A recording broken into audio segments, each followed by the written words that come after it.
मंदिर में नंदी आंख बंद करके नहीं बैठा, नंदी आंख खोल के बैठा है।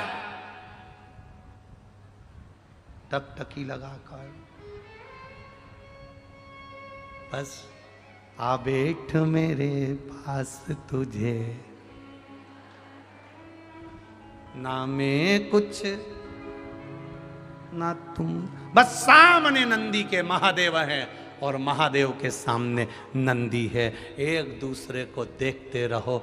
जब नंदी कहता है, कई बार पार्वती जी ने कहा तू शिव जी के सामने बैठा रहता है, आंख खोल कर बैठा रहता है, आंख झपकता तक नहीं, आंख बंद करता नहीं, क्यों नहीं करता? नंदी कहता है वो आंख बंद करके बैठा है, एक क्षण के लिए जब वो खोलेगा मुझे जरूर देखेगा, इसलिए मेरा नैन उस परमात्मा से मिल जाए।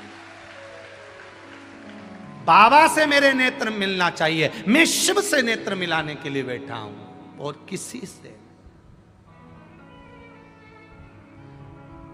घोड़ा देखा है? इधर चलते हैं क्या? घोड़ा गाड़ी चलती है इधर? है नहीं चलती?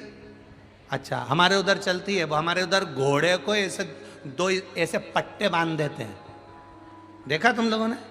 घोड़े को दो पट्टे ऐसे बांध देते हैं उसकी आंख के सामने। क्यों? जम के बोलो जरा। इधर उधर नहीं देखे, सामने देखे।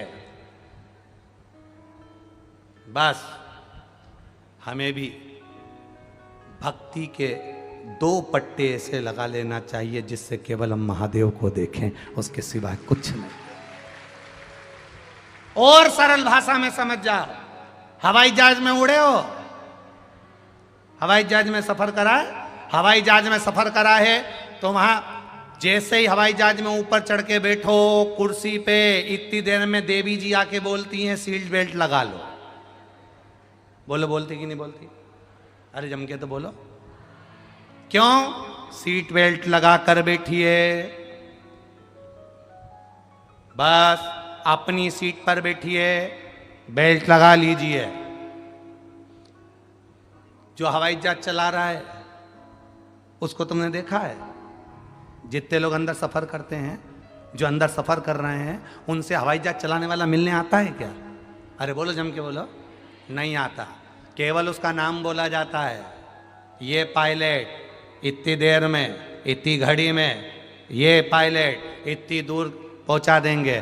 पायलट का नाम बोला जाता है, समय बोला जाता है, पर पायलट मिलने नहीं आता है। और अपनी सीट पर बेल्ट लगाकर बैठे रहो, रायपुर से भोपाल तुम पहुंच जाओगे। उसी तरह हमारी कथा भी ये कहती है, भक्ति का बेल्ट बांध कर बैठे रहो। वो पायलट भले नहीं दिखता, उसका नाम तो मालूम है ना, जपते रहो पार लग जाओ।